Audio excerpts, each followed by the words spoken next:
ஓம் நம சிவாய. வணக்கம். நான் ஜோதிடர் மகேஜி பேசுகிறேன். ஜாதகத்தில் அதிர்ஷ்டம் தரும் வழிகள், எது செய்யணும் எது செய்யக்கூடாது, இந்த தலைப்பில் தான் நான் இதில் பேசியிருக்கேன். இப்போ ஜாதகத்தில் அதிர்ஷ்டம் தருவது அப்படின்னா, சிலருக்கு பார்த்திங்கன்னா ஏதாவது ஒரு அதிர்ஷ்டம் கிடச்சிக்கிட்டே இருக்கும். ஒரு சிலருக்கு அதிர்ஷ்டமே கிடைக்காம வாழ்க்கையாக இருக்கும். அது எப்படி அப்படின்னா, இந்த அதிர்ஷ்டம் கிடைக்கிறவங்களுக்கு இயற்கையாகவே கிரகங்கள், நட்சத்திரங்கள் இதெல்லாம் சாதகமாக இயங்கிகிட்டு இருக்கும்.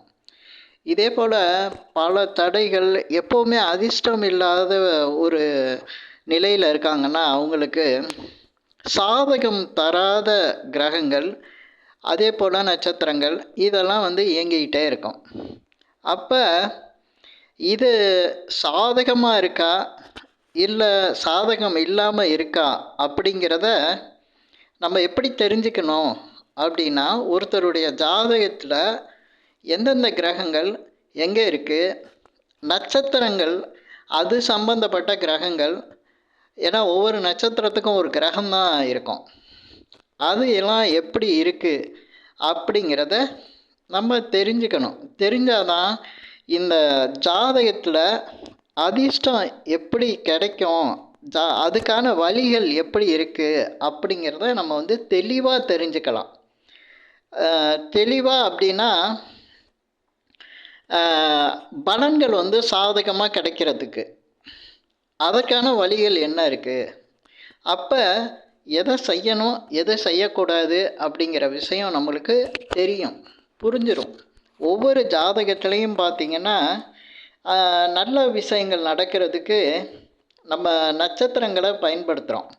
நட்சத்திரங்கள்லாம் இப்போ தாராபலன், 2வது நட்சத்திரம், 4வது நட்சத்திரம், 6வது நட்சத்திரம், 8வது நட்சத்திரம், 9வது நட்சத்திரம், இப்படிலாம் நம்ம நம்மளுக்கு எந்த நட்சத்திரம் அதுக்கு பலன் தரக்கூடிய நிலையில் இருக்கோ, பாதகம் செய்யக்கூடாத நிலையில் இருக்கோ, அதை நம்ம பயன்படுத்தணும். அதே போல் கிரகங்கள், இப்போ யோகர் அவயோகர்லாம் இருக்குது. நிறைய பேருக்கு யோகர் அவயோகர்னே தெரில. அவங்கள ஜாதகத்தை பார்க்கையில் யோகம் அப்படின்னு ஒன்று போட்டிருக்கான். அது யோகம்னு போடுறது நாம யோகம். எப்படின்னா, ஒருத்தர் பிறக்கும்போது 27 நட்சத்திரத்துக்குள்ள ஒரு நட்சத்திரமாக தான் அவர் பிறக்க முடியும். அதே போல் நாம யோகங்களும் 27 இருக்குது. அந்த நாம யோகத்தில் 27ல் ஏதோ ஒரு நாம யோகத்தில் தான் அவர் பிறக்க முடியும். இப்படி பிறக்கிற நாம யோகத்தை ஜாதகத்தில் குறித்து வச்சுருப்பாங்க. இல்லை இப்போ கம்ப்யூட்டரில் போட்டு எடுக்கிறதுலையும் அந்த மாதிரி வருது.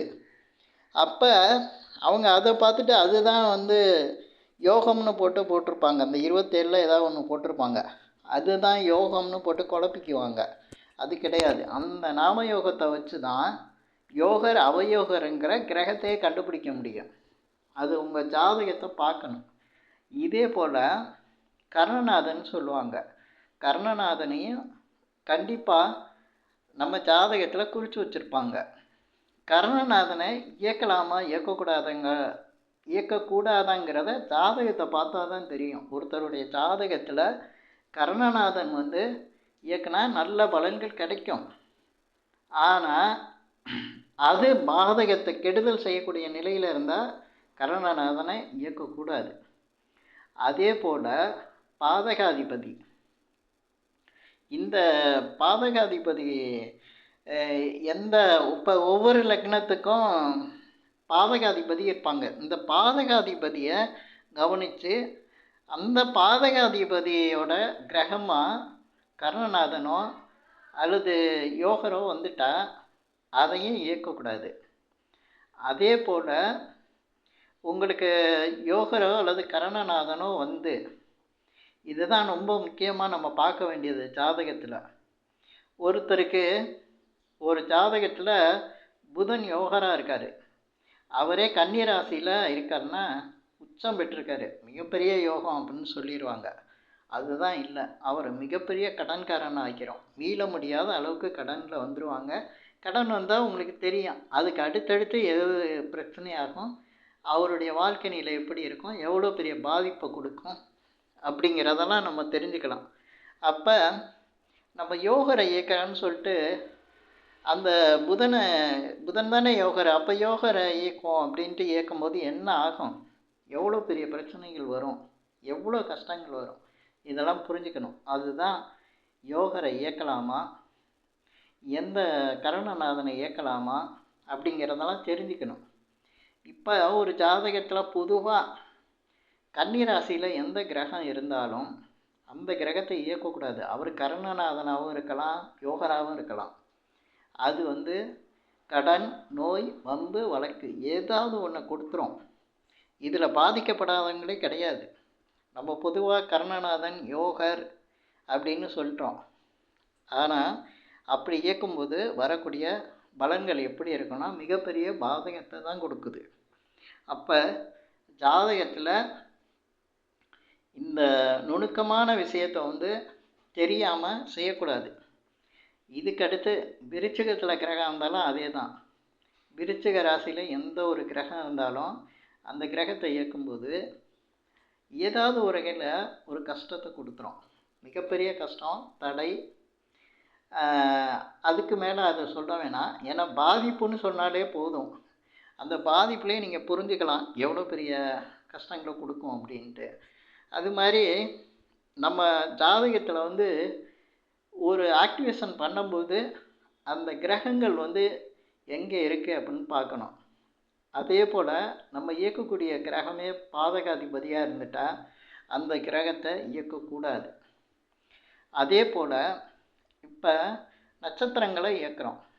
நட்சத்திரங்கள்லாம் 2வது நட்சத்திரம், 11வது நட்சத்திரம், 20வது நட்சத்திரம் இதெல்லாம் இயக்குறோம். இதெல்லாம் இயக்கும்போது அந்த நட்சத்திர அதிபதியே பாதக அதிபதியாக வந்துடக்கூடாது. அது பாதக ஸ்தானத்தில் இருந்துடக்கூடாது. அதான் மிக முக்கியமான விஷயம். பாதகம் செய்கிற இடத்துலையோ கெடுதல் செய்கிற இடத்துலையோ இருந்துடக்கூடாது. அதை ரொம்ப கவனிக்கணும். அதே போல் ஒரு ஜாதகத்தை நம்ம முழுசாக ஆராய்ச்சி செய்யும்போது எந்த பாதிப்பும் இல்லாத ஒரு கிரகத்தையோ நட்சத்திரத்தையோ இயக்கும்போது அந்த ஜாதகர் பெரும் அதிர்ஷ்டசாலியாக உருவாவார். அவருக்கு எந்த பிரச்சனையும் வராது.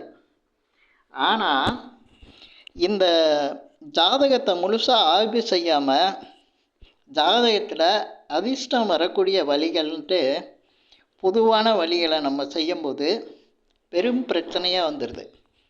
என்கிட்ட கால் பண்ணி சில பேர் பேசும்போது நான் சொல்கிறதுக்கு முன்னாலே அவங்க நிறைய அவங்கள பற்றி நான் பெருமையாக நினச்சிக்கணும்னு சில விஷயங்கள் சொல்கிறாங்க. ஆனால் அதெல்லாம் செஞ்ச பிறகு தானே உங்களுக்கு பாதிப்பு வந்திருக்குன்னு நான் கேட்டேன்னா ஆமாம் அப்படிங்கிறாங்க. அப்புறம் ஏன் செஞ்சீங்க அப்படின்னா, எனக்கு அதெல்லாம் அதிர்ஷ்டம் தரும் அப்படின்ட்டு யூடியூப்லலாம் நான் பார்த்தேன், படிச்சிருக்கேன், அதெல்லாம் பார்த்துட்டு நான் செஞ்சேன் அப்படின்னாங்க. இல்லை, அது உங்களுக்கு செய்யக்கூடாதுன்னு.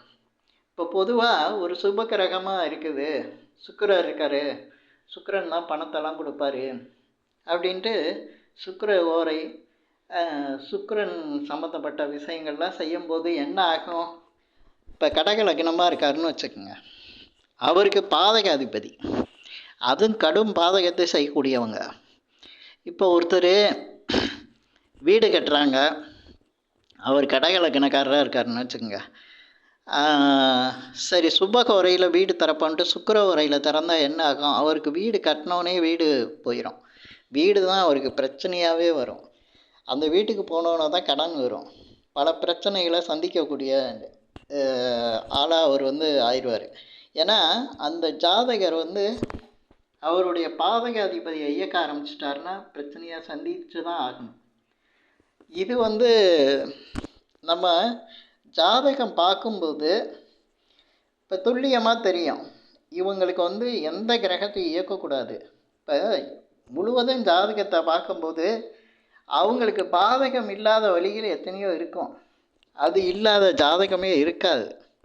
இப்போ நட்சத்திரத்தை இயக்கலாமா, கருணாதனை இயக்கலாமா அல்லது யோகரை இயக்கலாமா, எதை இயக்கினா இவருக்கு அதிர்ஷ்டம் வரும்? ஏன்னா ஜாதகம் பார்க்குறதே அதுக்கு தான். ஒருத்தருக்கு அதிர்ஷ்டம் எப்படி வரும்? அவர் கஷ்டப்பட்டுக்கிட்டே இருக்கார், அவர் ஏதோ ஒரு வழியில் ஜெயிக்கணும் லைஃப்பில் அப்படின்னா ஜாதகத்தை நல்லா முழுசாக ஆராய்ஞ்சு பார்க்கணும். எந்த வகையிலையும் அது பாதிப்பு வந்துடக்கூடாது. ஏன்னா ஒருத்தர் ஒரு ஜாதகத்தை பார்த்துட்டு அந்த ஜாதகத்துக்குள்ள அவருக்கு அதிர்ஷ்டம் தரக்கூடிய கிரகம், நட்சத்திரம், யோகம் செய்யக்கூடிய கிரகம் இதெல்லாம் தெரிஞ்சுக்கிட்டு அவர் அதுக்கப்புறம் அதை செய்ய ஆரம்பிப்பார். அவர் செய்யும்போது அவருக்கு அது சாதகமாக நடக்கணும். சாதகமாக நடக்கணும்னா அது சாதகமான நிலையில் இருக்கக்கூடிய கிரகத்தை அவர் இயக்கணும், இருக்கக்கூடிய நட்சத்திரத்தை இயக்கணும். அப்போ தான் சரியாக வரும். பாதகம் செய்யக்கூடியது, அதே போல் கஷ்டங்களை தரக்கூடியது, கடனை தரக்கூடியது, இந்த மாதிரி அந்த ஜாதகத்தில் அமைப்பு இருக்காங்கிறத ரொம்ப தெளிவாக பார்த்துக்கணும். அப்படி பார்த்துட்டு தான் நம்ம ஜாதகருக்கு பலனை சொல்லணும். ஏன்னா ஜாதகர் நம்பி ஜாதகத்தை பார்ப்பாங்க. அவங்க கேட்குற கேள்வி தவறாக கூட இருக்கலாம். ஏன்னா ஜோதிடருக்கு தெரிஞ்ச அளவுக்கு அவங்களுக்கு விஷயம் தெரியாமல் இருக்கலாம். ஆனால் ஜோதிடருக்கு நிறைய விஷயம் தெரியணும். இப்போ நான் இந்த பதிவில் போட்டிருக்கிற இந்த விஷயத்தை சில பேருக்கு நான் இப்போ ஒரு விஷயம் சொல்லியிருக்கேன். கன்னி ராசியிலையோ விருச்சிக ராசியிலையோ உள்ள கிரகத்தை யார் இயக்குனாலும் அது கஷ்டத்தை கொடுத்துரும், கடனை கொடுக்கும், வம்பு வழக்குகளை கொடுக்கும், இல்லைன்னா நோயை கொடுக்கும் அப்படின்னு சொல்லியிருக்கேன். இது எனக்கு தெரிஞ்சு எல்லோரும் யூடியூப்லேயும் நான் இதுவரையும் நான் பார்த்ததில்லை. கன்னி ராசிலேயோ விருச்சிகத்திலேயோ இருக்க கிரகத்தை இயக்கக்கூடாதுன்னு யாரும் சொல்லல. ஆனால் அதை இயக்குனவங்களுக்கு எவ்வளோ பெரிய கஷ்டம் வருங்கிறத நான் பார்த்துட்டேன். ஏன்னா என்கிட்ட ஜாதகம் பார்த்தவருக்கு நான் யோகரை இயக்கணும்னு சொல்லிட்டு தான் இருப்பேன். ஆனால் ஒருத்தருக்கு யோகரை புதனை அந்த புதன் அவருக்கு கன்னி ராசியில் இருக்குது. அவருக்கு நான் எடுத்தவுடனே பலன் சொல்லும்போது மிகப்பெரிய கடனில் இருக்கீங்களா அப்படின்னு கேட்டேன். ஆமாங்க, அதுக்கு தான் நான் ஜாதகமே பார்க்குறேன் அப்படின்னாரு. அப்போ அந்த ஜாதகத்தில் அவருக்கு புதன் யோகராக இருந்து கூட ஏன் யோகத்தை செய்ய முடியல, அந்த யோகத்தை அவருக்கு கொடுக்க முடியல அப்படின்னா அவர் இருக்கிற இடம் அப்படி.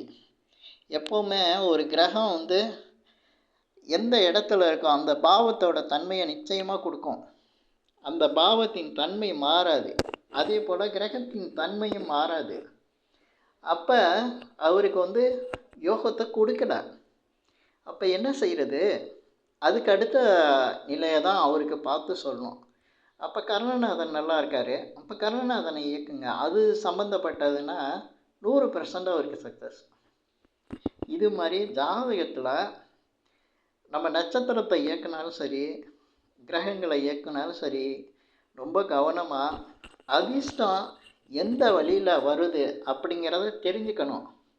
அதே போல் அந்த வழி செய்யலாமா செய்யக்கூடாதா, அப்படி செய்யக்கூடியதுக்கு ஏதாவது வழி இருக்கா, அந்த வழி ஏதோ அந்த வழியை தான் சொல்லி கொடுக்கணும். ஏன்னா நிறைய வீடியோக்கள் வருது, நிறைய புத்தகங்கள்லாம் இருக்குது. ஆனால் இப்போ ஜாதகம் பார்க்குறவங்களுக்கு பலன் தரக்கூடியது இருக்கிறத விட அந்த ஜாதகம் சொல்கிறவங்களுக்கு பலன் வர மாதிரி தான் நிறைய புத்தகங்களும் வீடியோக்களும் வருது. ஏன்னா ஜாதகம் பார்க்க வரவங்களுக்கு பலன் தரக்கூடிய வகையில் தான் நான்லாம் வீடியோவே போடுறேன். ஏன்னா நான் சுற்றி வளைச்சு பேச மாட்டேன். நிறையா கிரகங்கள் இப்படி இருக்குது அப்படி இருக்குது அப்படிங்கிறத சொல்லி யாருக்கு என்ன நடக்க போகுது. ஆனால் பார்க்க வர ஜனங்கள் நல்லா இருக்கணும்னு தான் வராங்க. நல்லா இருக்கணும் அப்படின்னா அதை ஸ்ட்ரைட்டாக சொல்லிட்டே போயிடலாம். உங்களுக்கு நல்லா இருக்கணும்னா இதை தான் பண்ணுங்கள், இதை செய்யாதீங்க அப்படின்னு சொல்லிட்டு போயிடலாம். அதை தான் நான் வீடியோவில் கொடுத்துட்ருக்கேன். இந்த பதிவில் நான் சொல்லியிருக்கிற விஷயங்கள் உங்களுக்கு பிடிச்சிருந்தா ஷேர் பண்ணுங்கள், லைக் பண்ணுங்கள், அதே போல் இந்த சேனலுக்கு சப்ஸ்கிரைப் பண்ணுங்கள். என்கிட்ட ஜாதகம் பார்க்கணுன்னா மட்டும் கீழே இருக்க என் நம்பருக்கு கால் பண்ணுங்கள். நன்றி, வணக்கம்.